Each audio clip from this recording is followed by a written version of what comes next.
Some time ago, somebody suggested to a young boy in Brazil that he was about the right size and shape to make a jockey. Well, what happened next is one of the most extraordinary tales of achievement, but it was achievement with a few bumps along the way.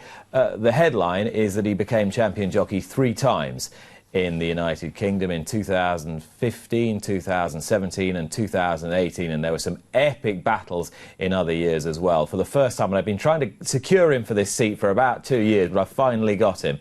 I warmly welcome Silvestre De Sousa. Silvestre, great to see you. Thank you. Thanks, Nick. It has been a pretty amazing journey, hasn't it, in your 39 years? Absolutely, yeah, and has been amazing. Amazing career to me, and from day one, to be honest, I started from the bottom and got to the top, and it's just achievement. You can't buy, you have to make it. It's twists and turns along the way. Before we go back, let's try and assess where you are now as a rider and as a man and as an ambassador for the sport. Well, I'm retained by King Power. It's my second year on the job, and things going really well. And got a Group 1 in my first year last year. Don't won the Triumph on the Champions Day. And it's just it's great. And I've been with Godolphin, and and but now it's like a more settled and settled in that way. And I've been champion 3 times in the UK, and I'm focusing on big rides and big days, and it's just carry on life, and I want to carry on ride winners and good winners and big winners, So you feel in a good place. You've got your 3 boys. You're married to Vicky. You live in Newmarket, but yeah. It's about the big races now mainly. Yeah, it is. Yeah, and obviously, I'm concentrating on my job and with King Power, and I think I've done them all. And I won the richest race in Hong Kong. I won the Dubai World Cup, and sometimes people forget about that, but. I won, the Jugmon International in the UK, and the Champions Stake, and it's, it's been great, been a great career, it's not like I ride a Group 1 win every month, but, when I have a chance, and, when the horses go there with a chance, and we always deliver, and, it's been good, I've been making the most of my career anyway, so, I'm delighted, and I feel I ride as good as ever, so, and, happy married man and live in Newmarket, So you're a family man, but that's not surprising because you're one of 10? Yeah, I'm one of 10. You're the youngest of 10? No, I'm the third last. And the third last? Yes. And, but I've been brought up on a farm, and, always have horses around, and my dad have horses, and, and so, from day one, I've been riding horses. Were they racehorses? Yeah, the quarter horses. We started as quarter horses, and when I moved to Sao Paulo, and I got introduced to the racecourse, and that's I was 17 when the first time I sat on a thoroughbred. And that was just because somebody thought, well, he's not that tall. He's not that tall, and he got the shape, and his physique looks strong, and he potentially he looks like a jockey. He could be a jockey, and maybe he could make it to the top. Were there any other jockeys in your immediate family? Yes, and not in my family, no. No, not at all. So you were the only one? I'm the only one. My dad is like a cowboy. He lives in a ranch and rides horses, and, so all my brothers know how to ride, but I'm the only one. And how about your mother? My mother, she rides in the young days, and we have pictures at home. She sat on a horse, and, so now... And were you a close family growing up? We are very close, yeah. We've grown up, we are very close, and, we get on very well together, all of us. So you started riding in Brazil at 17. How long was it before you rode in your first race? And I rode my first race, I was 17, and, enjoying the racing school as a 17. At the end of, I was there for 6 months, and just I was turning to 18, and I have my first ride. So that's pretty soon. It all happened very quickly. Yeah, was at the beginning of the year. The racing school get apprentice in the beginning of the year, and we do all the courses we have to do, clean them up and ride track work, and so I was there for 6 months before I got my first ride in the apprentice school. And how did you feel? Did you feel good? Did you think you were good at it? Did you think you had a natural ability? No, I felt I was pretty, I didn't feel good at all. Like I thought I'm never gonna make it, because you're taking so long. We was 15 in a group, and everyone was having, after 3 months they was getting rides, and my coach had said, no, you're not ready, you're not ready, you're not ready. I said, just when I'm going to be ready? 6 months gone by now, and I'm here cleaning up horses and riding every morning, like 10 in the morning, gallop, and you still tell me I'm not good, I'm not ready. When are you going to be ready? He said, take your time. So I had my first ride, was a disaster. So he said, I told you you're not ready. So after a few more months, and I think another 5-6 months later, I rode my first winner. So it took me a long time to ride my first winner. But you smile, but you are a pretty determined character. Was it because you were in such a big family that there was always that little bit of competition? You always had to just kind of fight for you always have to fight for your corner, for your seat, from a big family. And but like, took me a long time, but I never said I'm not going to make it, I never said I'm not going to do it, I always say what I done wrong, what I need to improve, how I will improve.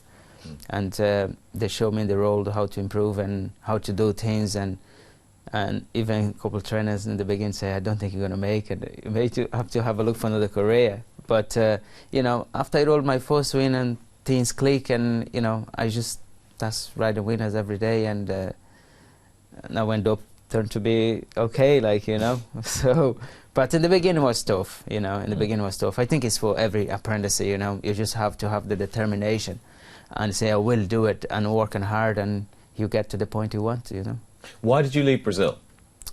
For a better opportunity, and to learn and to see different things. And first I moved to Ireland to work for Dermot Weld, was great. And at the time, and I'm going to see something different, And I did really enjoy, and I learned a lot, and he taught me a lot, life-wise, and I see a lot how things get done in the yard, and how to break in horses, and from zero basically, was a very good push for my career. Is that something you hadn't seen back home? This was completely new to you, really, what you were seeing at Dermot's? Absolutely, yeah.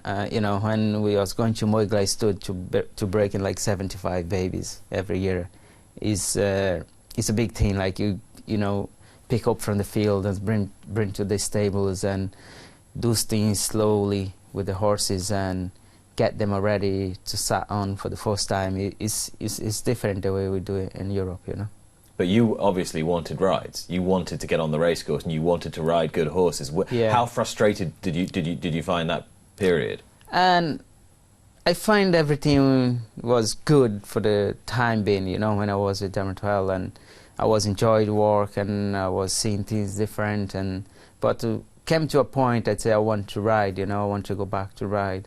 And I asked him for the opportunity. Never came. Obviously in a big stable, and he has Pat Small, gotta have him now. But I had Pat Shanahan, and he had other people around as well. So my opportunity never came there. Till I moved to Dundee Nichols in England, and he'd say, I will give you a chance, and I'll give nice horses to ride, and he has, he did. You mentioned the late and much missed Pat Smullen, and yeah. I could just see in that 1 second, as you said that, what he must have meant to you as a mentor back in those days.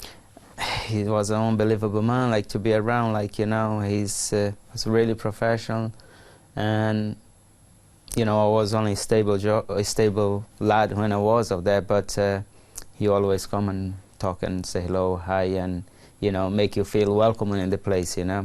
Must be, it's hard for everybody. We lost him, but just imagine for his family as well. But we all gonna miss him, And was it quite a special moment for you when you were able to compete against him, when you'd got to that point and he'd remembered you from when you were a stable lad at Dermot Weld? Yes, and I think I went to Ireland once to ride for Dundee Nichols in a big handicap, and he was the first one to come and give me a hug and shake my hands, and say, oh, don't worry, we all gonna look after you, your safety, you're the same, because I was a bit worried, and I asked him a couple of questions, and but hey, he's he make you feel welcome, you know, in a place wherever he's been. And even when he come to England, and he always come to my seat and say hi before I see him, you know. So no, it's special. A wonderful man, and he'll be much missed. Your relationship with Dandy Nicholls was an equally special one in a slightly different way, because but for him, your career might not have taken you to the place as it has. Just tell me about him as a person and what it was like riding for him. Such different characters. Yeah, he was. You know, he was very happy man, like, you know, and he was always in a booth, like, you know, happy and, you know, busy like himself, you know. But if it wasn't by him, my career probably never would take off, you know. And I met him in the corner, and he offered me a job, and I didn't think twice, and I'd say, yeah, I'd like to go and see and have a look. And he'd say, come and, you know, have a look at my stable, and, you know, there's plenty of horses out there. I don't say I'm gonna give like 10 rides a month, but I'll throw you one at the end of the month, and I give you a leg up, you know. And when I give you a ride, it will be a good ride. I say, oh, fair enough, because I think I gallop a horse for him in the corner. That's how I get to know him. And has come, and he was a great man to be around, always happy, and always make a joke, and to ride for him was very easy, you know. Was kind of just go there, enjoy yourself, and trying to ride me a winner. And you were competing with other apprentices in the yard for rides at the time, one of whom became Mrs. De Sousa. Yes, it was Victoria Behan, and she was out there. She was apprentice. She was the main apprentice for him. And plus we have Trotter, Adrian Nicholson was his son, was the stable jockey, and you know, and obviously I was there just to get a couple of spare rides, and you know, and you know, end up riding a couple of winners, and you know, just into everything went strength by strength, and you know, and I started ride for Mark Johnson, ride for the other trainers, and around the country, and get a few winners. You know. Was there an obvious turning point for you when you were with Dandy? I mean, I know things started to happen, but can you identify a moment where you thought this is working for me now? Well, and I was very happy in the position I was, like in getting few rides and getting, you know, win every now and then, but it was come to a point, and he'd said to me, I don't need you anymore in the yard. And I was very shocking, like when he'd said that to me, and I was asking him why he didn't want me anymore, like, and basically he'd say, oh no, I don't want you anymore. You know, basically I was getting sacked, you know. I didn't know why, but he'd said to me, well, Silvestre, the place is getting too small for you. The owners want to use you, and I have Trot as a stable jockey. I'd say, oh, fair enough. If it's that the point, fair enough. So it's about, you know, you go up there, and I think you can make it. And I just went to be a freelance, you know, from day one. And I had Gary Owen as an agent, and I call him. I'd say, I just think I'm being sacked, like, you know. And he went all over the place, and he didn't know what to say. I'd say, don't worry, you shopping for a few rides, and I'm going to walk around. So I went to, you know, just be freelance. One day for Swimbank, and one day for Alan Brown, one day for somebody else. Alan Brown has given me a great leg up in my career as well. I rode plenty of winners for him when I left the Dandy. And, you know, we had a great year. Roger Fell as an owner, and today is a training. And, you know, I just went to be by freelance after I left Dandy. And so he essentially sacked you because you were too good? I wouldn't say that, but yeah. But because you were becoming too popular and too successful? I became too popular, and the owners always want to use me, and probably the circ was too small. He have to use Trot as a stable jockey. He was in the right place, you know, and you know, and all the other people, he was getting rides from him as well. So, you know. Mark Johnston was a big moment for you as well.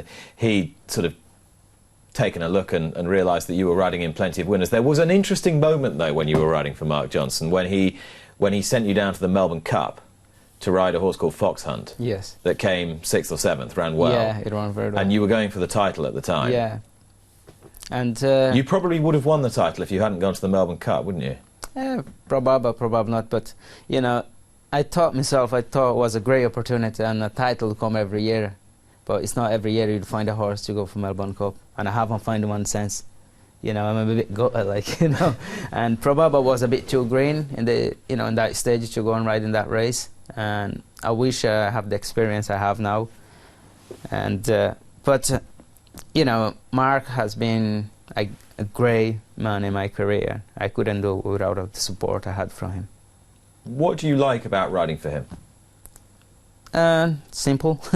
And you know, he let me get on with the job. He tells me about the horse, and I kind of understand the way he trains very well, and probably the way I like to ride suits his horses. I don't know, and I don't know, maybe it's just a blood connection, you know, but he's very easy to ride. I think every jockey in the country enjoys to ride for him. He leaves it down to the jockey to do what is right, you know. Or sometimes we get wrong, but you know, he's very uncomplicated to ride. There's somebody made the point to me the other day that there's relatively few jockeys nowadays. You can pick them out in a race and know exactly who they are. Obviously, you can with Frankie, you can with Adam Kirby. I would say I can with you. I can always spot you in a race because your style is quite distinctive. Is it a style that you've tried to cultivate, or is it just what feels natural to you? I think it just feels natural, like, and I don't try to copy anybody, you know. I try to adjust myself always, you know. But I think it just comes naturally. Everybody has different ways of body language on a horse, you know. And you know, sometimes I don't know. I don't know. I always wondered, is it because of your training and is it because of the way you were brought up, say riding quarter horses, that you've got that forward, positive style? You want to be going forward on a horse? And I like to let the horse find his action, his rhythm for the first half furlong, and after trying to take him back, you know. And that's why I like to feel. Most of the time I ride in the field I have the horse, you know. And I don't ride by the book. I see this horse got this price, this got this price, this. No, I don't do that. I ride with a feeling, you know. I let the horse come out, and I like to feel the horse breathing. I like to feel his momentum. So that's how I like to ride, you know. I don't think he's like, oh, he's 11 to 10 on, he's unbeatable. No. And I am on 100 to 1. I don't think I cannot win the race because I ride feeling my horse. So I want to be in the right place in the right time, but at the same time, I like to feel my horse again into the moment to go forward. Do you ever study the form? I do. And it's very important, you know, when you're riding, to know who's around you. But at the same time, you have to feel your horse. You can't go like, I'm going too slow here, but the favorite in front, I'm going, you know, or going too slow in front, or I'm down the back. You know, you have to know who's around you, who to follow, who doesn't. But at the same time, you have to feel the horse. You know, it's a combination of things. You know. Who's been your biggest influence amongst your peers, amongst your fellow riders? Who's had the sort of biggest influence on your career? Well, I think friendlies, and you know, my wife as well. You know, and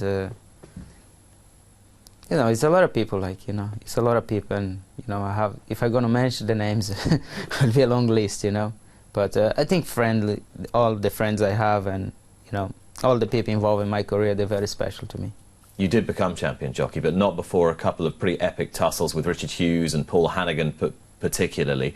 When you were on the worst end of those battles, did you ever get disheartened, or did it just strengthen your resolve? No, I never. And I was very disappointed when I went for my second title, when Jimmy won, and because I thought, when Jim Crowley beat you in 2016. Yes, and I thought I could win that easy, you know. And obviously Jimmy's a great jockey. Like, he don't have to prove to anybody, you know. But just myself, I was a bit down, and I'd said, geez, I thought I could do it, you know. But I just said, but next year I will do it. You know, I didn't want to be champion only once. You know, I wasn't to do more than once, you know. But it has been great, and you know, even when I finished second for Hughes and Hannah, and for Richard Hughes and for Paul Hannigan, and I was happy with the second, you know, because I thought I give my best, and I really find it was a really battle in between was, you know, and I got beat by two great jockeys, like, you know, and I had plenty support. They had plenty support, and no, it was good. But you mentioned you were disappointed when you were beaten by Jim Crowley because you were the title holder and you'd lost your crown. Yeah. Did you feel that you weren't riding as well? Did you feel there was anything you'd done wrong? No, I didn't feel that way. I felt I lost a bit my support in the end, you know. That's how I felt. And support from trainers from or the the trainers, public? yeah. No, from the trainers probably, you know. And I felt like I wasn't getting the same rides I was getting when I won. That kind of way, you know. But hey, you know, I still went to the end, and you know, and I felt, gee, I thought I could have won that, you know. It's like when you finish second, you go there and ride in a favourite, you think, oh, this is a certain, and you go there and you finish second and say, oh, what I done wrong, you know. But you perhaps more than anyone have experienced the sort of fickle way that the sport can operate. You know, you are flavour of the month one minute, and the next minute people have kind of forgotten you as a big league rider. Has that ever affected you? No, I never came to that moment. And you know, when never felt that moment. Felt like I kept the same riders in a month for 3 months. I never swapped the rides.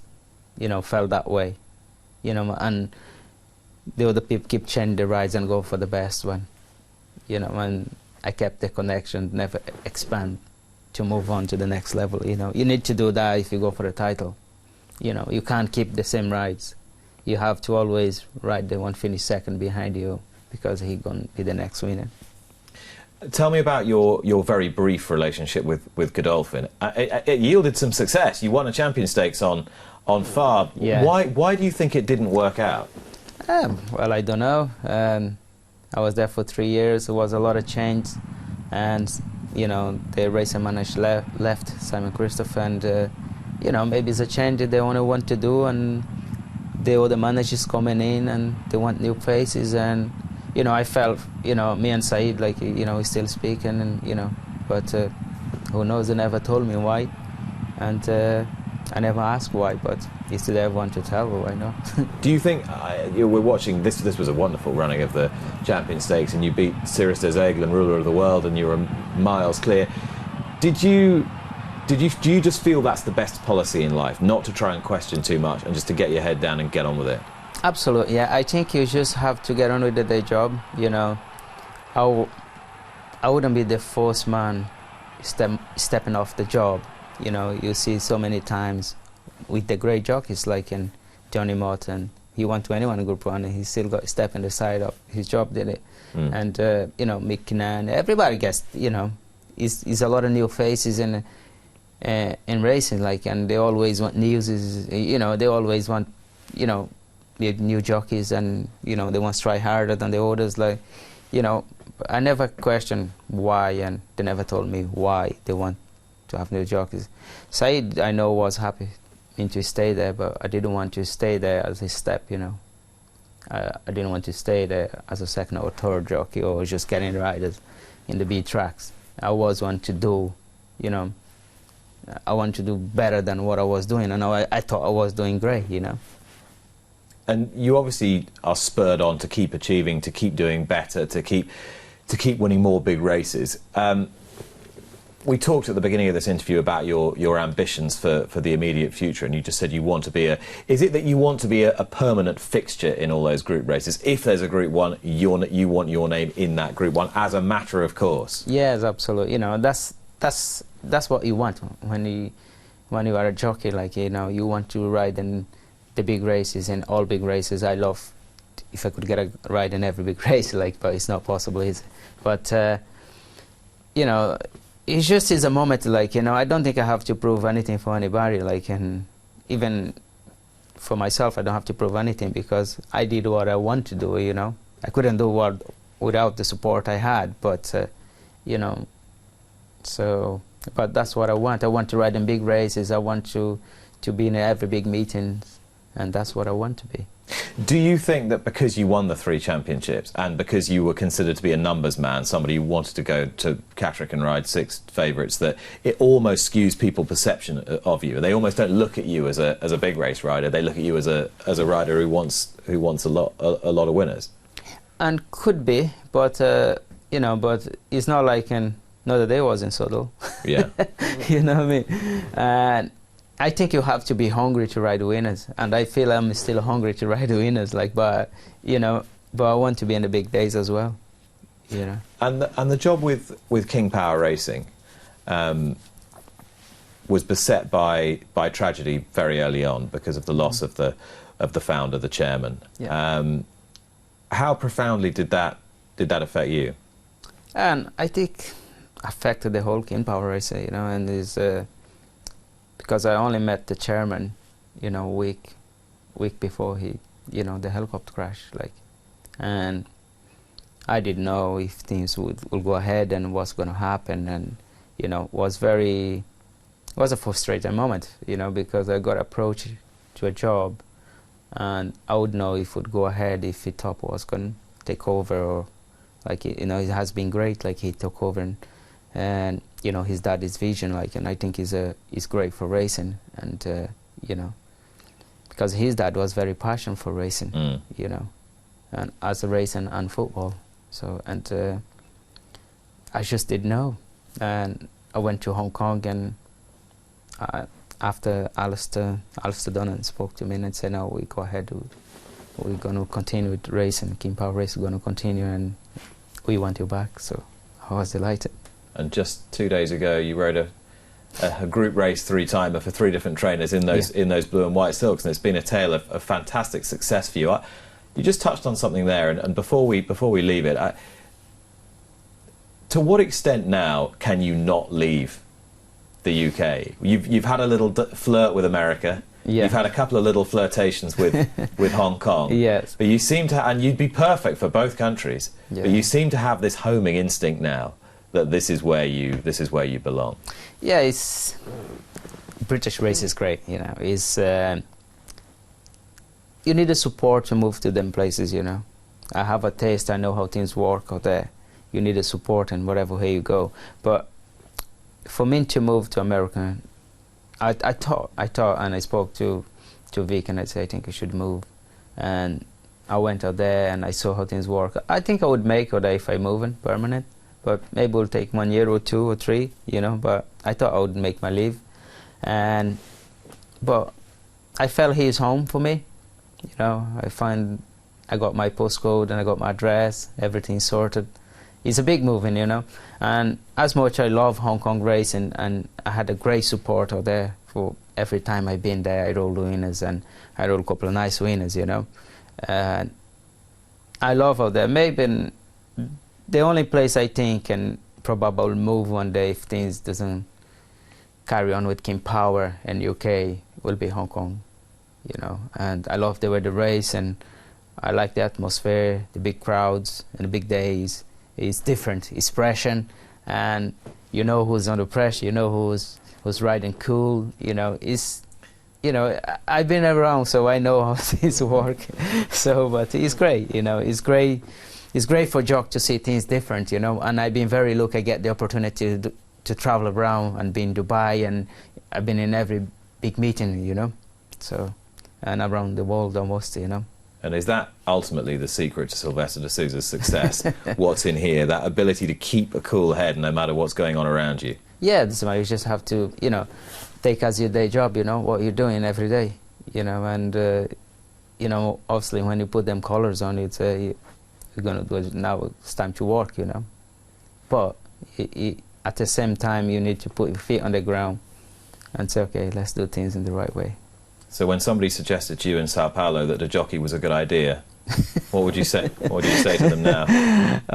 Well, they once, you know, it was a good idea, you turned to be a jockey, and I give a hook, but they once told me I wasn't going to make it, so look at me now, you know.